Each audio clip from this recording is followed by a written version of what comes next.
All right, so you guys have 2 minutes to do as many push-ups as you can, and whoever does the most in 2 minutes wins. So why don't you guys go ahead and get in your push-up positions. Go ahead. Wait, whoa. What are you guys doing? What are you guys doing? Okay, I don't know if you guys know much about push-ups. I know a lot about push-ups, as you can tell. That's not that funny, okay? I can do a lot of push-ups. The push-ups that we're gonna do today actually have to do with what Cotton has back here. You may remember these push-ups when you're like 7 or 8 years old. They're the ice cream push-ups. So you're so mad right now, I can tell. It's okay. So the competition actually is... His excuse is a competition. I believe that actually. So I guess it's down to you two. I believe in you guys. You can do this. Okay, so it's whoever can eat the most push-ups in under 2 minutes. I'll just say this. In the first, we have somebody's volunteering here to take your place. Do you really want to do it? Do it. Get up here. Why not? Yeah. Wait. He says he's okay. If he falls down, we'll take care of him. Anyways, okay. You guys ready? In the first service, the winner in the first service, I think 8. Just to give you guys an idea. In the first service, the winner ate 6. 6 of them in 2 minutes. So just to let you know, give you an... Is that all of them we have? That's all of them we have. So you guys each have 5, 6? Okay. All right, are you guys ready? Get in your push-up positions. Oh, that's adorable. Okay, it is. It's gonna be messy. Here we go. On your mark. Get set. Go.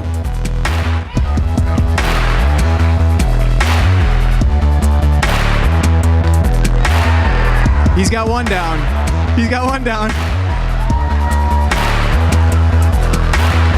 Hey, don't look at him. Focus on your own push-up.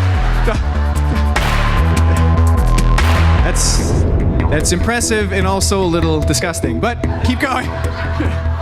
He's got 2 down. You guys have about a half. Keep going. I believe in you. You can do this. Come on.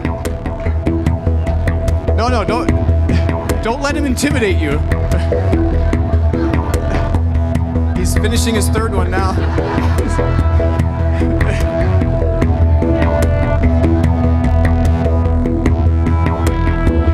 Come on, Rich. Power through. Looks like he's got his 3rd one down. Rich has got 1 down. Good job, there you go. You can catch up. Is the brain freeze setting in yet? Yeah. It definitely is.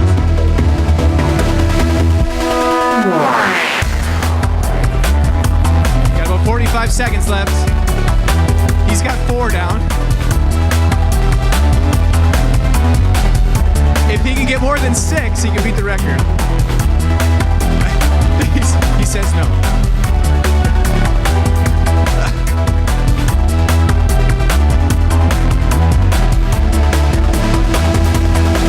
Seconds. Come on, you gotta at least finish 1. Oh, you did. I didn't even see. Wait, how many do you have now? 1, 2, 3, 4, 5, 6. This is your 7th one? Jeez. He's gonna have the record if he can do it in 5 seconds here. 3, 2, 1. He's got it. Hey, congratulations. I'll let you finish chewing. Good effort. What's your name? Oh. Okay.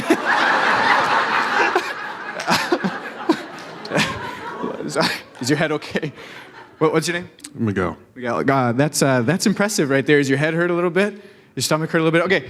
You win a prize. Let me go grab that. It's over here. Scott's got it. Okay, you win some, and you're gonna need it. Some exercise equipment. We got There's a mat, a jump rope, something with wheels. I don't know what you do with that, but it's exercise equipment. So there you go, man. That's your prize. Yeah, thanks for doing that.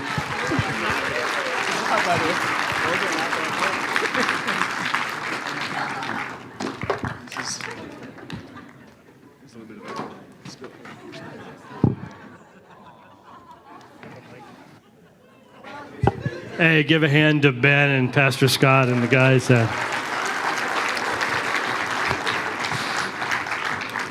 My head hurts. Anybody else's head? Like, you're crazy. Where did he go? Did he leave the building? Oh, right there.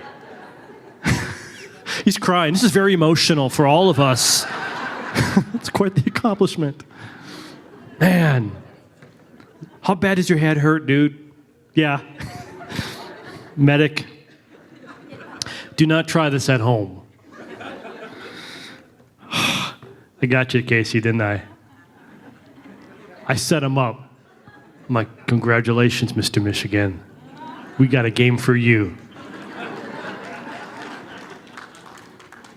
Hey, before we, I'm going to share just a couple ideas this morning and have some guys share in the video, but not that I do a whole lot of Shakespeare, but I want to quote Shakespeare from a play called Henry V. And as men go to war, he writes, "But we in it shall be remembered. We few, we happy few, we band of brothers. For he today that sheds his blood with me shall be my brother." It's a military group in a play that was, they were dedicated, they were loyal, in their desperation, in their fight, in their companionship, in their shared struggle, they became a band of brothers.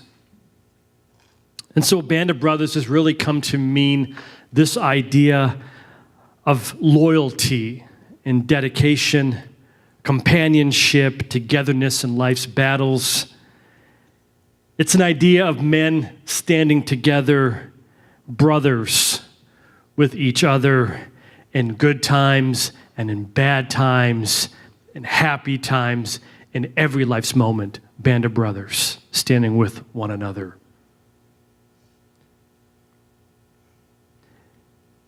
There is perhaps no better phrase that I believe defines the men in this room than band of brothers. We are a group of men that don't stand opposed to each other, but stand by each other's side. We are a group of men who aren't interested in fighting against one another, but fighting for one another. You are a group of men who fight together for your God, for your church, for your family, and for your community. No matter the cost, we battle together in loyalty and dedication, companionship under one leader, Jesus Christ. And so, gentlemen, I call you a brother. And together we are a band, dedicated, loyal, standing together in life's great times and life's difficult times. That's who you are. That's who you've been. And with all my heart, that's what I believe who you will be. And so this morning,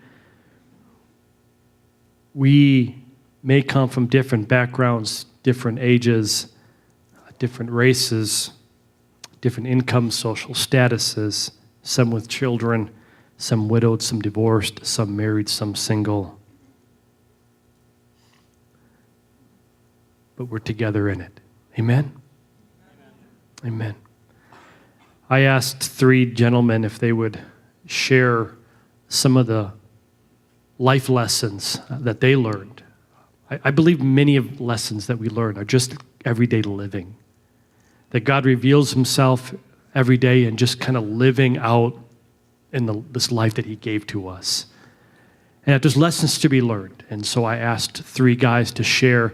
And so if you pull out your notes with me, there's the things they said were so good. And what's so interesting about them sharing is you don't have stuff that's, I don't want to say, it's not like out of this world stuff, like I could never do that, but like it's simple. So questions like, what do you love most about being a dad or a grandpa? And I find in that there was no super dads at all or super grandpas. We asked, who are some of the men who have had the most positive influence on you? And you, again, find not heroic people, but just everyday people caring for everyday people. We asked, what are some of the biggest struggles and how do you deal with them? And surprisingly, every man has struggles. Every man. And we asked, what is something you would say to encourage other men? And the answers were just great. And so I thought, man, you should have notes to write some of this down. After that gets done, I want to share from one of my favorite people in the Bible, King David. And he's one of my favorite people because you have both this sense of a great leader and a king. And part of that is also this humility and heart for God. And that the two don't have to be a dichotomy, but they can work together.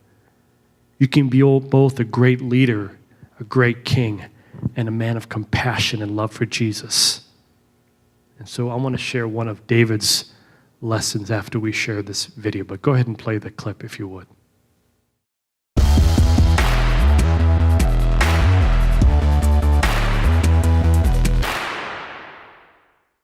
So my name's Eric Walkery, and I have 3 kids, 3, 7, and 9, and we also have placement of our nephew right now, who's 2. Hello, my name is Bob Johnson. I have a loving family, a wife, 3 kids, grandchildren on the way. Also to go with the one I already have. It's another blessing. Oh my gosh. Otherwise, life is going well. Hello, my name is Cotton Whitfield. I'm married to a beautiful wife named Loretta.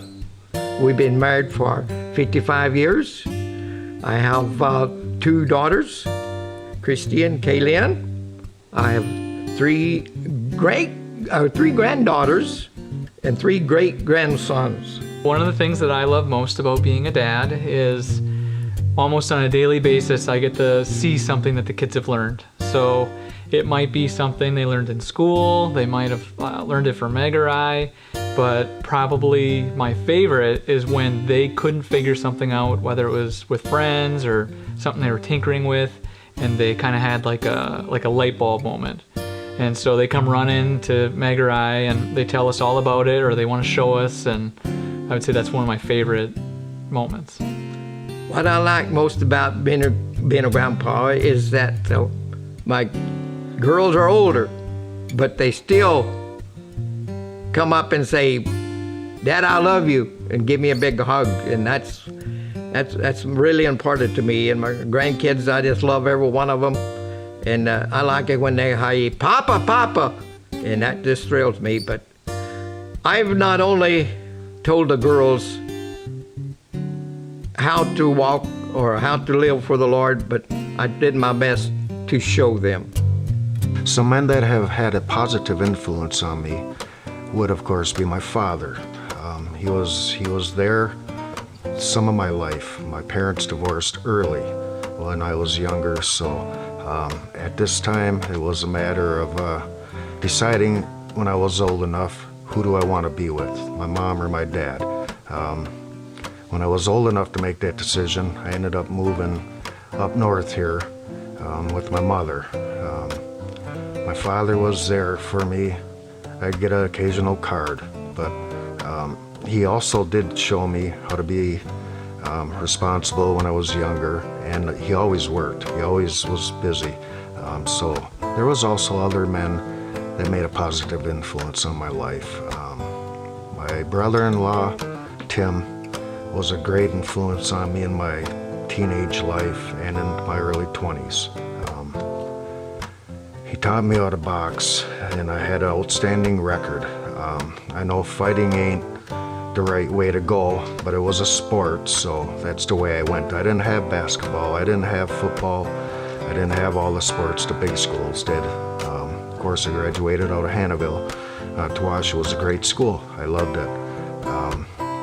So Tim was a big influence on me.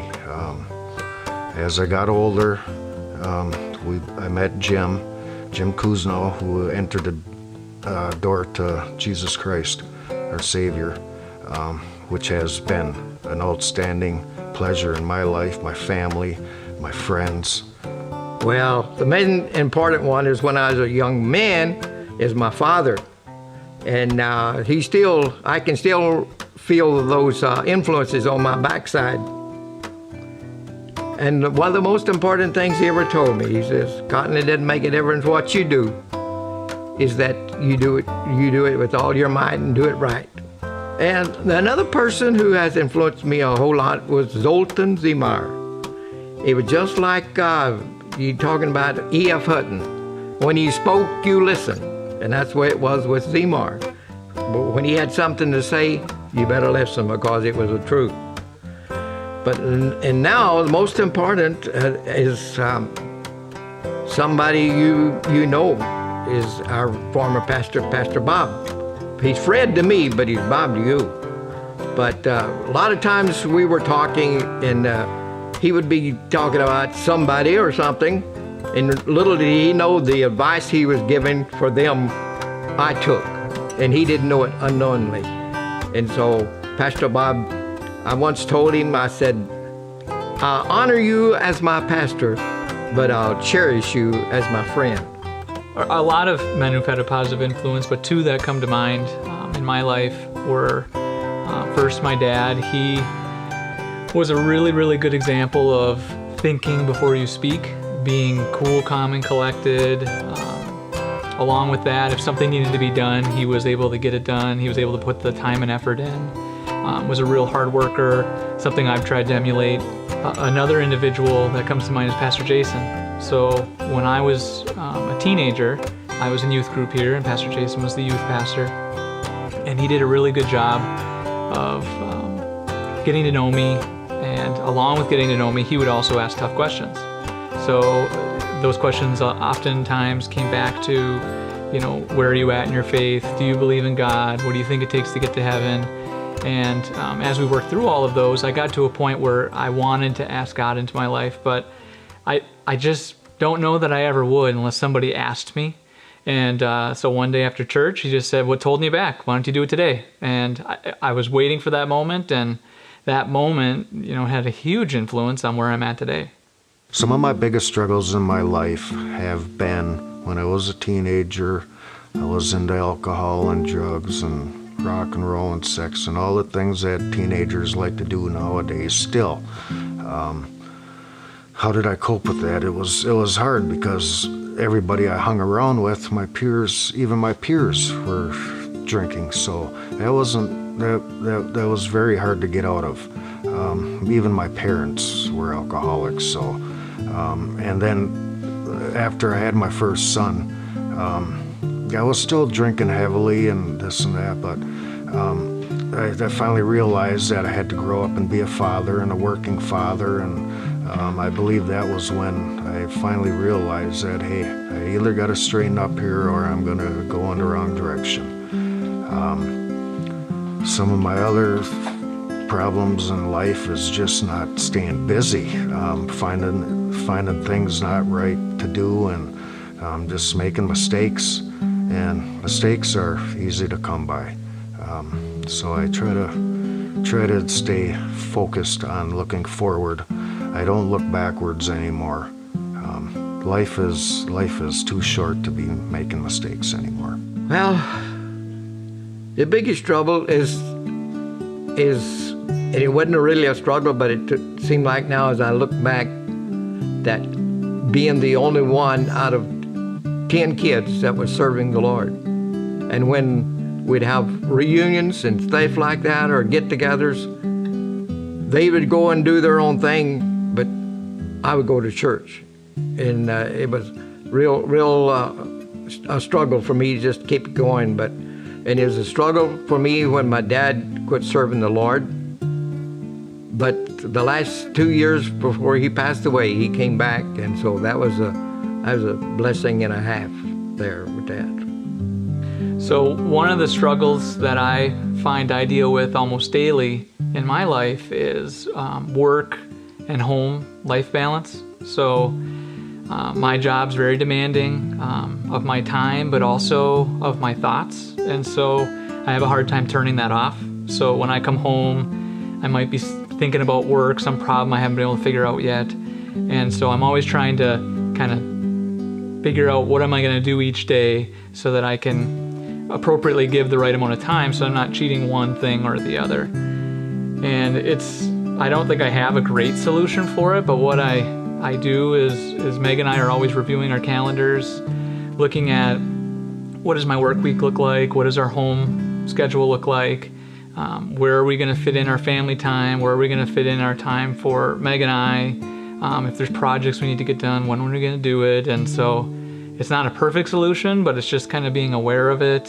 and just not thinking about it every once in a while, but thinking about it often. Some of the things my dad had me do that I did not appreciate, that I make my kids do nowadays, is of course, keep the house clean, kids. Help out, you know, be there for each other. It all makes everything easier. Some of the other things my dad made me do was help in the yard. Hey, we got plants out there, we got a garden out there. I hate to used to do that. Another one was chopping wood. Oh my gosh, I hated chopping wood. It kept you in shape though, let me tell you.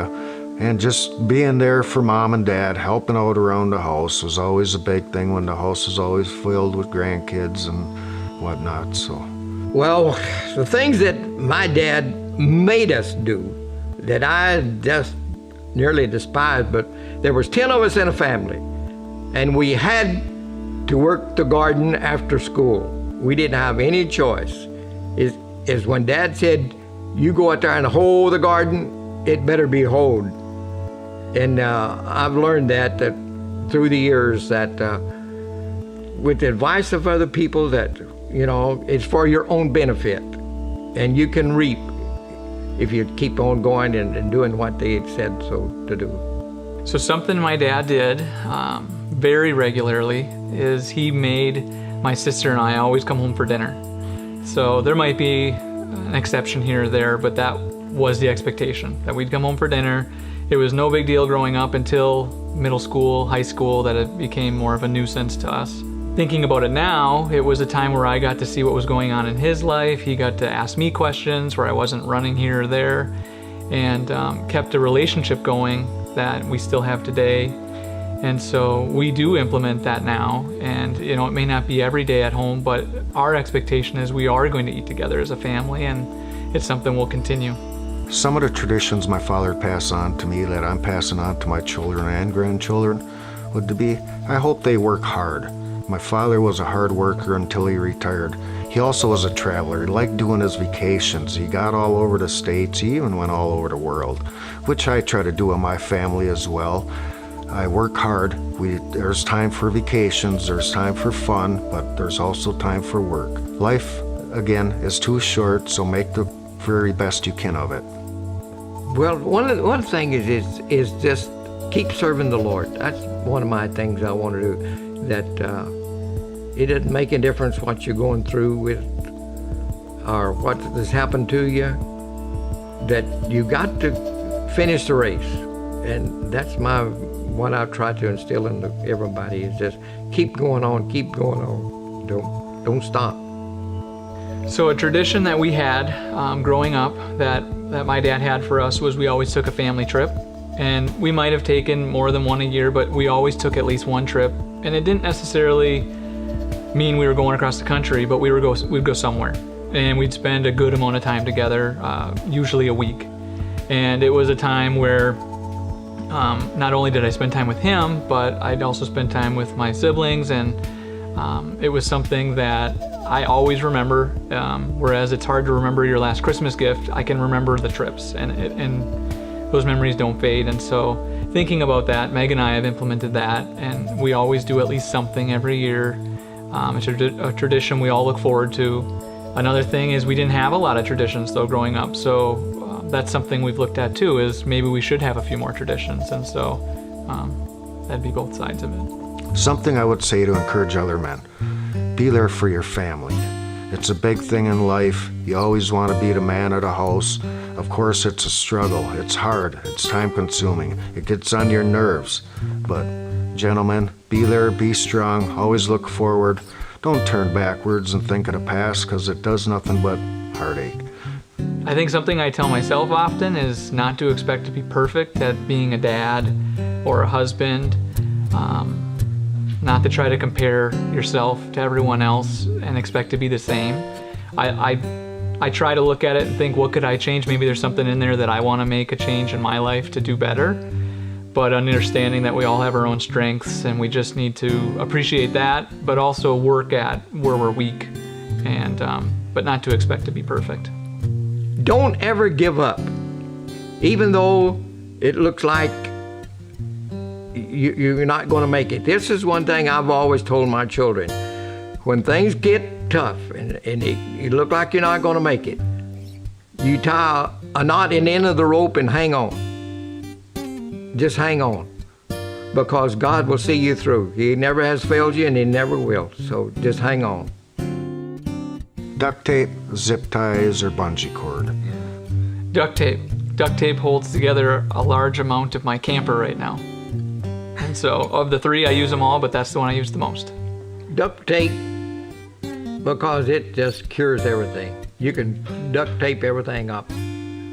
I guess I would have to go with duct tape. It's very sticky, and it works great on the children.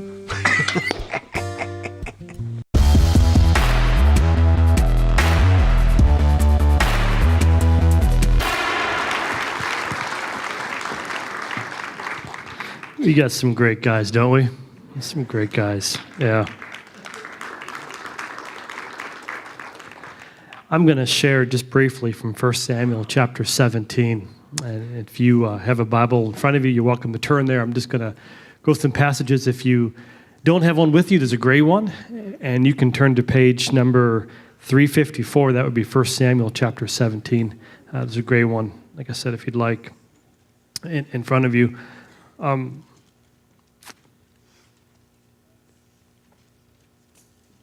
I love this story of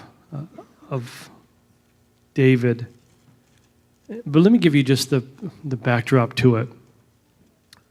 Often in Old Testament times, they would fight battle, one group against another.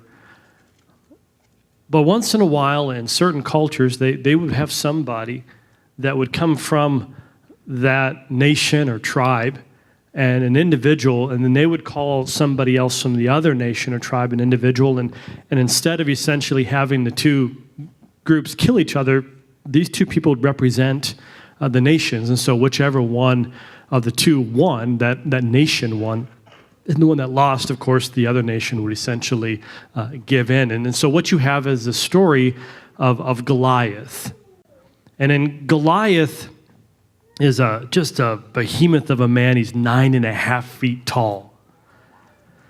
He's a big guy. And Casey, he would have won Mr. Michigan. I'm just saying, buddy. You know what I mean? Nothing personal, but big guy. And if you read this text, Goliath is coming out every day, and it sounds like for like 40 days, and he's challenging the people of God to a fight. And he says over and over again, hey, bring out your best person, bring out your best fighter, and let's him and I fight. Let's him and I kind of duke it out. And the one that wins, that would be the one that wins. But through this process, he would repeatedly he was maligning the name of God and the people of God. Mocking God. And so after a few days, or 40 days is from what we can get out of the text, David's been going there, and you find something happening in 1 Samuel chapter 17, verse 20. It says that David, in obedience to his father, he's taken some food out to the front lines of the people.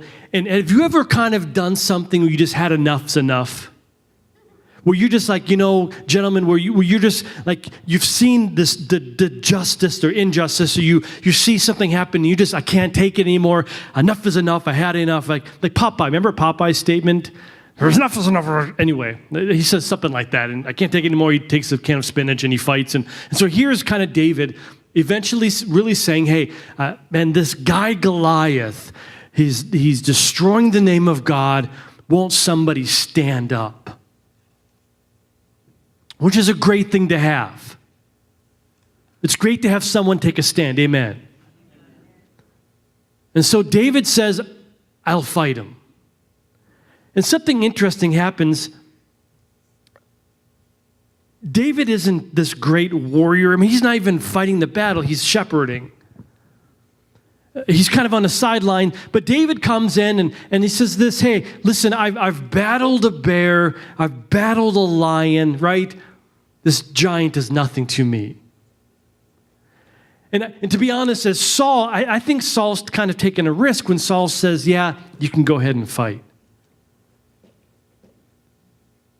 But something that takes place at that point has been one of the struggles that I think most men and maybe most people in general just deal with. And here's what it is. Whenever you feel like God has raised you up for a moment or has given you a passion about something, the temptation is to always duplicate what was successful before. The temptation is to take what somebody else did. Even as you're listening to the dad's stories, I'm writing notes and I'm thinking, okay, that worked. Maybe I should try it. And my kids aren't going to like this. I'm like, they make their kids do the garden. We don't even have a garden, but I like that idea, Like, go and do the garden. I chop wood. We have a splitter, but I think chopping wood is better. Saying. And so the temptation, and probably sometimes even in ministry or in leadership, is that you often want to just duplicate what happened before. And this is exactly what happens. Hey, if you look at 1 Samuel chapter 17, verse 38. I'm trying to click forward. If you guys could click it for me. Here's what happens. Saul says, then Saul dressed David in his own tunic.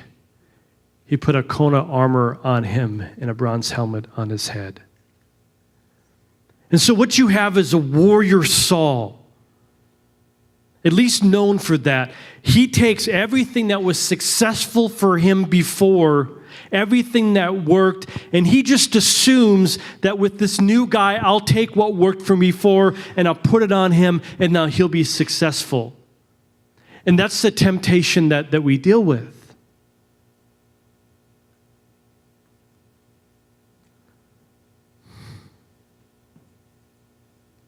I want to challenge you, gentlemen. I want to challenge you to use the gifts that God has given to you. I want to challenge you to be you. Maybe you've got a beard, maybe you don't. But there can be a temptation. And it comes often from culture, even our family or our community, our church. But the temptation is to be like that person. But all the while, God made you you. The temptation is to take Saul's sword and start swinging it, but God gave you a slingshot. Isn't that the temptation? Here's what I find in my life. I find in my life that in the moments that I'm unsure about who I am, in the moments I'm unsure about God's call in my life, I have a plethora of people around me that tell me what I should do and what I should believe and what I should think. Is that not true?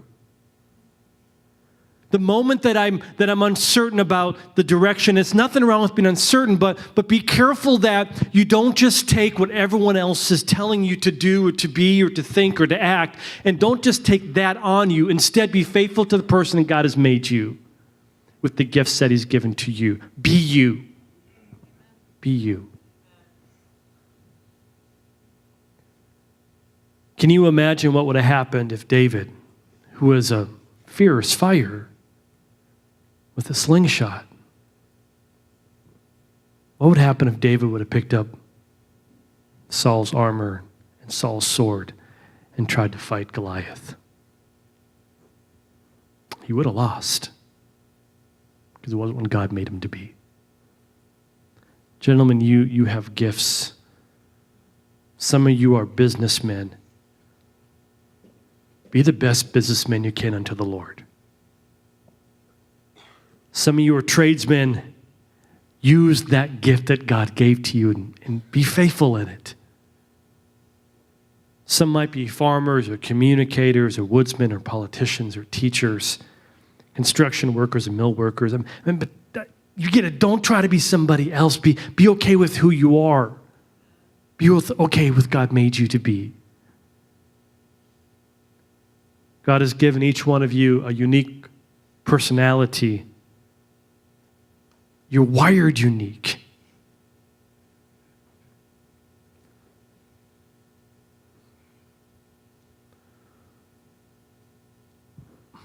The difficulty that we face often is trying to simply be somebody that we're not and being okay with the person God made us.